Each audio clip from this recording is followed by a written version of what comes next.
से बड़ी खबर है, जहां नगर पालिका में कर्मचारियों ने जड़ा ताला। साफ सफाई कर्मचारियों की ताला बंद हड़ताल। बताते चले कि अधिकारी और कर्मचारी आए आमने सामने। मुख्य नगर पालिका अधिकारी के खिलाफ विरोध, तो अधिकारी प्रदीप शर्मा के कामों को लेकर विरोध किया जा रहा है। हड़ताल पर बैठे सैकड़ों सफाई कर्मचारी सफाई व्यवस्था कराने की कोशिश कर रहे थे। अधिकारी बताते चले कि कर्मचारियों का आरोप है प्रताड़ना से कई लोग बीमार हो चुके हैं। अनियमित वेतन से भी सभी परेशान हैं। तो दमोह को देश के सबसे गंदे शहर का खिताब मिल चुका है। ऐसे में एक बार फिर शहर में मुख्य नगर पालिका अधिकारी और कर्मचारी आमने सामने आ गए। कर्मचारियों ने नगर पालिका पर ताला लगाकर हड़ताल शुरू की। मुख्य नगर पालिका अधिकारी प्रदीप शर्मा शहर में साफ सफाई व्यवस्था को ठीक कराने में जुटे हैं और कर्मचारी और भ्रष्टाचार करने वाले कर्मचारियों पर एक्शन ले रहे हैं। ऐसे में अधिकारी के काम से परेशान होकर सभी कर्मचारी हड़ताल पर चले गए। कर्मचारियों का आरोप है कि अधिकारी की प्रताड़ना से कई लोग बीमार हो गए, साथ ही वेतन में भी देरी हो रही है। तो उनकी विशेष मांगे हैं। एक तो ये कि जो 92 नंबर का प्रस्ताव है, जिसमें ये कहा गया है कि जो लोग लगे हुए हैं उनको निकालने की, तो ऐसी कोई बात नहीं है। उसमें पीआईसी का एक प्रस्ताव अध्यक्ष जी ने पीआईसी की स्वीकृति में दे दिया है कि उनको किसी को भी नौकरी से नहीं निकाला जाएगा, जो मैं आपको दे सकता हूँ। दूसरा उनका है कि समय से सैलरी। तो मेरे आने के बाद में यदि ऐसा है कि समय से सैलरी नहीं हो रही, तो उसके लिए जिम्मेदार है कि राजस्व विभाग अपनी आय बढ़ाए।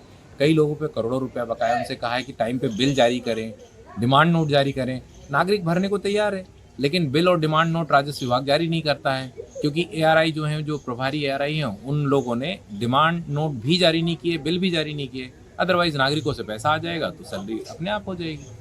और रही बात ये कि हम एनपीएस जीपीएस की, तो एनपीएस जीपीएस मैं आया हूँ तब से हर मंथ एनपीएस जीपीएस रेगुलर दिया जा रहा है। इसके पहले का 36 महीने का बकाया है मेरे पूर्व का। मेरे आने के बाद में रेगुलर एनपीएस जीपीएस मिल रहा है सभी को। सैलरी भी हम कोशिश कर रहे हैं कि रेगुलर हो जाए। उसके लिए 2-3 प्लान बनाए हैं। एक हमारा एचपी प्रोजेक्ट है, जिसको हम बेच रहे हैं। यदि वो 100 से 150 करोड़ में मोटा मोटा बिक जाएगा, अगर वो बिक जाता है तो हम जो लोन है वो भी चुका देंगे, तो हमारी आर्थिक स्थिति भी अच्छी हो जाएगी। इस वक्त हम मौजूद है दमोह के घंटाघर पर और नगर पालिका दमोह बीते एक सप्ताह से पूरा स्टाफ हड़ताल पर है। हर तरह यहाँ गंदगी से सराबोर है शहर। और आज हम बात करने के लिए यहाँ मौजूद है कि आखिर क्यों दमोह के नगर पालिका कर्मचारी सामूहिक तौर पर हड़ताल पर गए हैं, क्या वजह है सर, क्या बात है? भाई साहब, हम लोग कई 2 महीने से पहले हम लोगों ने हड़ताल की थी। सीमो साहब जो प्रदीप शर्मा आए हैं, वो जातिगत से हम लोग को देखते हैं। आए दिन हमारे कर्मचारी को परेशान करना, नाले पर पहुंचाना, सेवा समाप्त करना, ये कर्मचारी की आदेश है। जैसे 2 साल प्रदीप शर्मा मध्य प्रदेश में कहीं दिख पाते, जहाँ जहाँ जाते हैं उनका मुंह काला करते हैं और उधर हड़ताल होती है। हम ये निवेदन करने आए कि प्रदीप शर्मा को दमोह से निकाला जाए। ने आगे चल के हम लोग पानी व्यवस्था भी भंग करेंगे, और जिसमें कि प्रदीप शर्मा की इसमें जिम्मेदारी रहेगी। प्रदीप शर्मा आए दिन गुंडागिरी करता है, और जो लोग कर्मचारी के जितने दलाल हैं दमोह में, जो सीमों के खास है, वो भी मेरी बात ध्यान से सुन ले, उनको भी मैं अच्छे से नहीं रहने दूंगा दमोह में। और मैं आज हमारे कर्मचारी इतने परेशान है कि बेचारे, एक हमारा कर्मचारी पैरालाइज होकर जबलपुर में रेफर हो गया। एक सामान्य विभाग का कर्मचारी प्रदीप शर्मा ने उसको टारगेट किया, वो भी ब्रेन की मरीज होकर सीरियस है। आप कौन सा विभाग देखते हो? मैं सफाई विभाग देखता हूँ। मैं सफाई कर्मचारियों का प्रदेश महामंत्री हूँ, जिसमें कि हमेशा प्रताड़ित प्रदीप शर्मा के द्वारा हमारे कर्मचारी को किया जा रहा है। आप भी नगर पालिका के स्टाफ हैं, आप क्या कहना चाहें? मैं ये बताना चाह रहा हूँ, दिसंबर में नियमित वेतन को लेके और जो जीपीएस एनपीएस चला हुआ था विगत 40 माह होगा, और 92 क्रमांक का प्रस्ताव था, जिसको गुपचाप तरीके से नगर पालिका पीआईसी ने 233 मास्टर कर्मचारी निकालने के लिए डाला हुआ था। उसके संबंध में हम लोगों ने 9 दिसंबर और 10 दिसंबर को हड़ताल की हुई थी।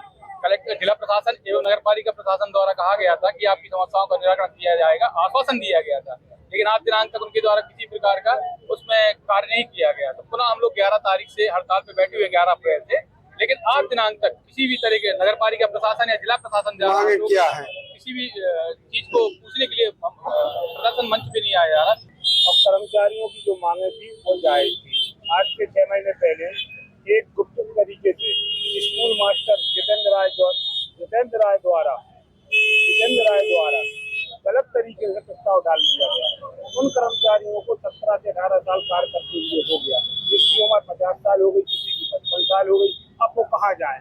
उसी के प्रस्ताव को खंडन कराने के लिए नगर पालिका में पूर्व में हड़ताल हुई थी। उस समय कलेक्टर साहब के के आश्वासन के बाद कि वह प्रस्ताव अलग कर दिया जाएगा, आपको कोई नहीं निकालेगा। उसी कर्मचारियों की लड़ाई लड़ते लड़ते आज ऐसा समय आ गया कि कर्मचारियों की 3 कर्मचारियों की सेवा समाप्त कर दी गई है और कलेक्टर साहब कर्मचारियों की बात सुनने को तैयार नहीं है। भाई साहब, आज हम लोग इसलिए यहाँ आंदोलन करने के लिए खड़े हुए कि कहीं ना कहीं प्रदीप शर्मा जी जो है नगर पालिका अधिकारी हैं हम लोगों के, वो हम लोगों पर इतना दबाव बनाकर कार्य करा रहे हैं हम लोगों से, जिससे हम लोग बहुत ज्यादा प्रताड़ित हैं। और हमारे कई 2 कर्मचारी जिस वजह से बीमार भी हुए हैं और 3 कर्मचारियों के ऊपर उन्हें सेवा समाप्त करने के आदेश भी जारी किया है, जो कि कहीं ना कहीं बहुत गलत है उनका एक ही रवैया। बात आ रही है कि सभी लोग नगर पालिका के मुख्य जो अधिकारी हैं सीएमओ उनके खिलाफ है, उनकी खिलाफत में यहाँ लोग उपस्थित हैं और ये महिलाएं हैं जो सफाई कर्मी है। आप बताइए कब से वेतन नहीं मिलता? 2 महीने 3-3 5-5 महीने हो जाते हैं, किसी लड़कों बच्चों की पेमेंट नहीं होती, हम लोग की 2-2 महीने चढ़ा के देता। ऐसा सीएमओ क्या काम का जो गरीबों के साथ ऐसा अत्याचार करता। हम लोग रोडों की सफाई कर रहे हैं, दोपहर में भी करते हैं, सुबह भी करते हैं, शाम के 5 बजे तक करते हैं, 11 बजे तक करते हैं, लेकिन तनख्वाह ना हमकी 5 को या 10 को नहीं है। लगातार विरोध बढ़ता जा रहा है। नगर पालिका के मुख्य जो अधिकारी हैं सीएमओ हैं उनके खिलाफ ये सारे जो कर्मचारी संघ हैं वो एक राय होकर हड़ताल पर हैं। दमों की जो सफाई व्यवस्था है वो पूरी तरह से चौपट हो गई है। नगर पालिका में ताला पड़ा हुआ है। नगर पालिका अधिकारी अपनी दम पर अपने प्रयास पर जितना हो सकता है प्रयास कर रहे हैं सफाई की व्यवस्था को जारी किया जा सके। अब देखने लायक होगा दमों का जिला प्रशासन पूरे मामले में कहां तक और क्या कार्रवाई करता है। एनडीटीवी के लिए दमों से आजम खान। और इसी पर ज्यादा जानकारी के साथ फोन लाइन पर सहयोगी आजम खान जुड़ चुके हैं हमारे साथ। आजम, फिलहाल अपडेट क्या कुछ इस हड़ताल से जुड़ी हुई?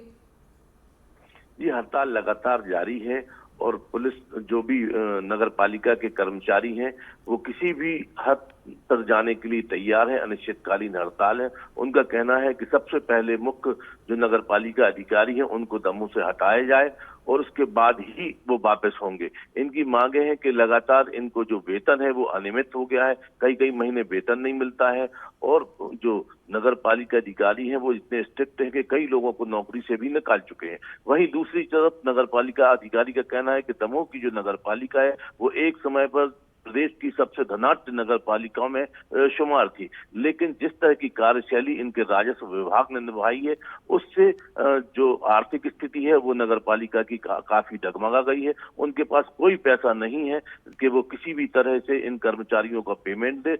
हालांकि उनका कहना है कि जब से वो आए हैं तब से लगातार पेमेंट दे रहे हैं और जीपीएस और एनपीएस भी लगातार इन कर्मचारियों का भर रहे हैं, लेकिन उसके बावजूद भी जो कर्मचारी हैं वो बात मानने को तैयार नहीं है।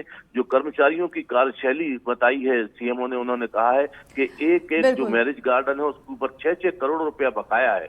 एक बिल्डिंग जो कई मंजिला है उसकी सिर्फ 1 मंजिल बिल्डिंग से टैक्स वसूला जा रहा है। इस तरह दमोह शहर पे करोड़ों अरबों रुपया का बकाया है। बिल्कुल, अब कहीं ना कहीं फिलहाल हड़ताल देखने को मिल रहा है। अब इनकी मांग को लेकर क्या कुछ आगे संज्ञान लिया जाता है इस पर नजर बनी रहेगी। बहुत शुक्रिया तमाम जानकारी देने के लिए।